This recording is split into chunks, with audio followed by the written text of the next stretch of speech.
Oke, Assalamualaikum warahmatullahi wabarakatuh. Salam matematika. Selamat berjumpa kembali adik-adik kelas 9 dimanapun kalian berada. Bagaimana kabar kalian hari ini? Saya berharap kalian dalam kondisi sehat sehingga siap untuk belajar hari ini. Pada video sebelumnya kita sudah mempelajari pengertian dan sifat bilangan berpangkat. Tentunya kalian masih ingat materi tersebut dengan baik. Oke, sebelum menyaksikan video ini lebih lanjut, bagi yang belum subscribe, silakan klik tombol subscribe. Bagi yang sudah, saya ucapkan terima kasih.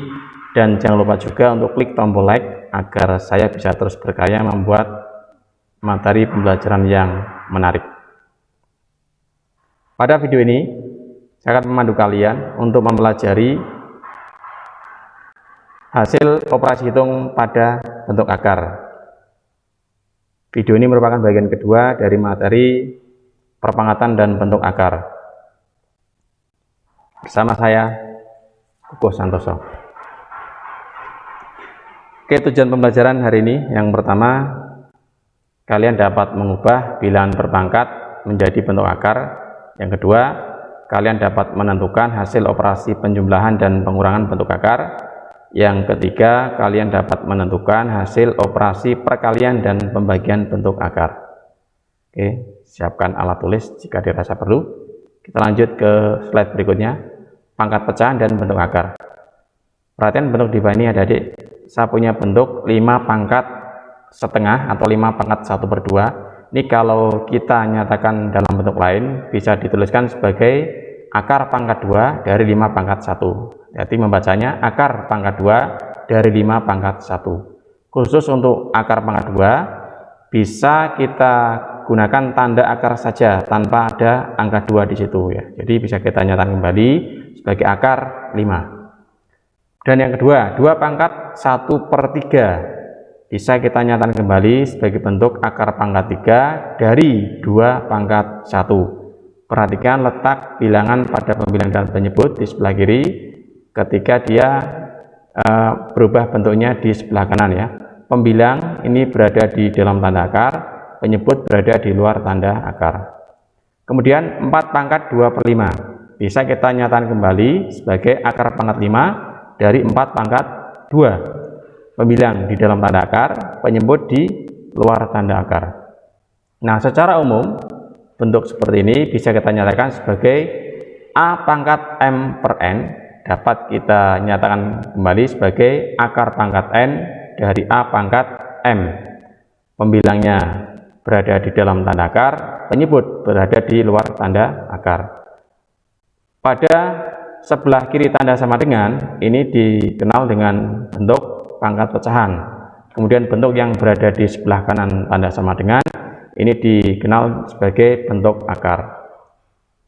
Nanti kalian akan mengeksplor lebih lanjut bagaimana cara mengubah pangkat pecahan menjadi bentuk akar dan sebaliknya di latihan soal. Kita lanjut ke operasi penjumlahan dan pengurangan bentuk akar. Kita mulai dulu dari sifat-sifat operasi. Yang pertama, untuk akar A ditambah akar A, ini hasilnya 2 akar A. Karena tanda bilangan di dalam tanda akar sama, ini sama-sama A ya, maka bisa kita tambahkan. Ada 2 akar A di sini. Yang kedua, akar A ditambah akar B. Ini tidak sama, bilangan di dalam tanda akar, maka tidak bisa kita lanjutkan operasinya. Sehingga tetap dituliskan sebagai akar A ditambah akar B. Yang ketiga, M akar A ditambah N akar A. Ini juga sama, bilangan di dalam tanda akar, maka bisa kita lanjutkan operasinya menjadi M tambah N ya, yang akar A. Bilangan di depan tanda akar tinggal kita tambahkan saja. Dan yang keempat, akar A dikurang akar A, ini hasilnya 0. Ini sama seperti kalian mengurangi atau mengurangkan suatu bilangan dengan bilangan itu sendiri, hasilnya 0. Kemudian yang kelima, akar A dikurang akar B, ini karena tidak sama bilangan di dalam tanda akar, maka tidak bisa dilanjutkan, alias tetap ya, akar A dikurang akar B. Oke, kita terapkan di contoh soal. Yang pertama, akar 3 ditambah akar 3, ini hasilnya 2 akar 3. Karena bilangan di dalam tanda akar sama, maka bisa kita lanjutkan operasi penjumlahannya. Yang kedua, 3 akar 2 ditambah 2 akar 2. Bilangan di dalam tanda akar sama, maka bisa kita lanjutkan ya. tinggal kita menambahkan bilangan yang berada di depan tanda akar. 3 tambah 2 ketemunya 5, belakangnya dikasih akar 2 ya. Kemudian nomor 3, 5 akar pangkat 3 dari 8 dikurang 1 ya, 1 ini ada angka 1, 1 akar pangkat 3 dari 8. Ini kita lihat bilangan di dalam tanda akar sama, kemudian tanda akarnya juga sama, akar pangkat 3 semua ya, sehingga bisa kita lanjutkan, kita teruskan operasinya. 5 kurang 1 ketemunya 4, 4 akar pangkat 3 dari 8. Nomor 4, 6 akar pangkat 3 dari 2 pangkat 5 dikurang 2 akar pangkat 3 dari 2 pangkat 5. Ini sama, bilangan di dalam tanda akar sama, sama-sama 2 pangkat 5, kemudian tanda akarnya juga sama, sama-sama akar pangkat 3, sehingga bisa kita lanjutkan. 6 dikurangi 2 ketemunya 4, 4 akar pangkat 3 dari 2 pangkat 8. Mohon maaf jika suara di luar masuk ke dalam ya. Kalian fokus ke suara dari saya saja. Kemudian contoh kelima, akar 12 ditambah akar 27. Nah, ini cukup menarik.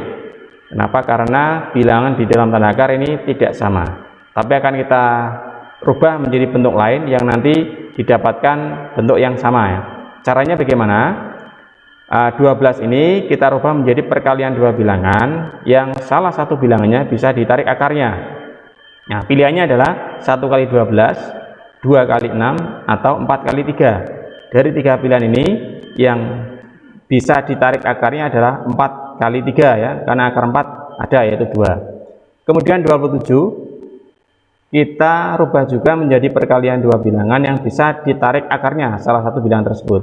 Pilihannya adalah 1 kali 27 dan 9 kali 3. Yang bisa ditarik akarnya adalah 9 kali 3, karena akar 9 ada ya. Sehingga bisa kita uraikan di sini, akar 12 menjadi akar 4 kali 3, akar 27 menjadi akar 9 kali 3. Kita lanjutkan. Nah, akar 4 adalah 2 ya. Ini 3-nya tetap, tidak bisa dirubah menjadi 2 akar 3. Kemudian yang belakang akar 9 3, akar 3 yang belakang tetap ya. 2 akar 3 ditambah 3 akar 3. Nah, di sini kita sudah mendapatkan bentuk yang sama di dalam tanda akar ya. Sehingga bisa kita lanjutkan operasinya. 2 ditambah 3 hasilnya 5 akar 3. Gimana adik-adik? Paham? Good. Kita lanjut ke slide berikutnya. Oh ya, sebelum ke slide berikutnya nih, ada sedikit catatan. Penjumlahan dan pengurangan bentuk akar dapat dikerjakan jika bilangan di dalam tanda akar sama. Wajib ini ya. Nah, kalau tidak sama bagaimana? Kita buat sama, seperti contoh nomor 5. Kalau bisa, kalau tidak bisa, berarti tetap ditulis seperti bentuk asalnya ya. Selanjutnya operasi perkalian dan pembagian bentuk akar. Kita mulai dari sifat-sifat operasi. Yang pertama, akar A dikali akar A. Ini hasilnya A tanpa tanda akar ya, akarnya hilang. Yang kedua, akar A dikali akar B. Ini karena bilangan di dalam tanda akar tidak sama, maka akarnya tidak bisa hilang, alias tetap ya, akar A kali B. Yang ketiga, M akar A dikali N akar B. Ini akan menjadi yang di depan tanda akar kita kalikan M kali N, yang di dalam tanda akar kita kalikan dengan yang di dalam tanda akar A kali B. Dan yang keempat, akar A dibagi akar A hasilnya 1. Ini sama seperti kita membagi suatu bilangan dengan bilangan itu sendiri, hasilnya 1. Dan yang kelima, akar A dibagi akar B, ya tinggal kita bagi saja ya, menjadi akar A dibagi akar B, atau akar A dibagi B. Oke, kita lihat di contoh soal. Yang pertama, 2 akar 3 dikali akar 3. Akar 3 dikali akar 3 ini hasilnya 3. 3 kalikan 2 hasilnya 6. Yang kedua, 3 akar 2 dikali 2 akar 2. Yang di depan tanda akar kita kalikan 3 kali 2 ketemu 6. Akar 2 kali akar 2 hasilnya 2. 6 kali 2 ketemunya 12. Yang ketiga, 5 akar 3 dikali 3 akar 2. Yang di depan tanda akar kita kalikan 5 kali 3 15. Akar 3 kali akar 2 akar 6. Jadi 15 akar 6. Contoh keempat, 6 akar 3 dibagi 2 akar 3. Yang di depan tanda akar 6 bagi 2 ketemunya 3. Yang di dalam tanda akar 3 bagi akar 3 ketemunya 1. 3 kali 1 ketemunya 3. Kemudian yang kelima, akar 96 dibagi akar 6. Nah, tinggal kita bagi saja, 96 dibagi 6, ketemunya 16. Sehingga hasilnya akar 16. Akar 16 bisa kita hitung lagi, hasilnya adalah 4. Oke, gimana adik-adik? Paham ya? Nah, sedikit catatan, untuk perkalian dan pembagian bentuk akar dapat dikerjakan dengan mengoperasikan bilangan di depan akar dengan bilangan di depan akar, bilangan di dalam akar dengan bilangan di dalam akar. Oke ya, demikian adik-adik materi pembelajaran hari ini. Mudah-mudahan kalian dapat memahami apa yang sudah kita pelajari di dalam video ini. Untuk melatih kemampuan kalian, setelah menyaksikan video ini, silakan masuk kembali ke e-learning madrasah, kemudian akses menu CVT atau komputer based test. Sampai bertemu di video berikutnya dengan materi yang lebih menarik lagi. Wassalamualaikum warahmatullahi wabarakatuh. Salam matematika.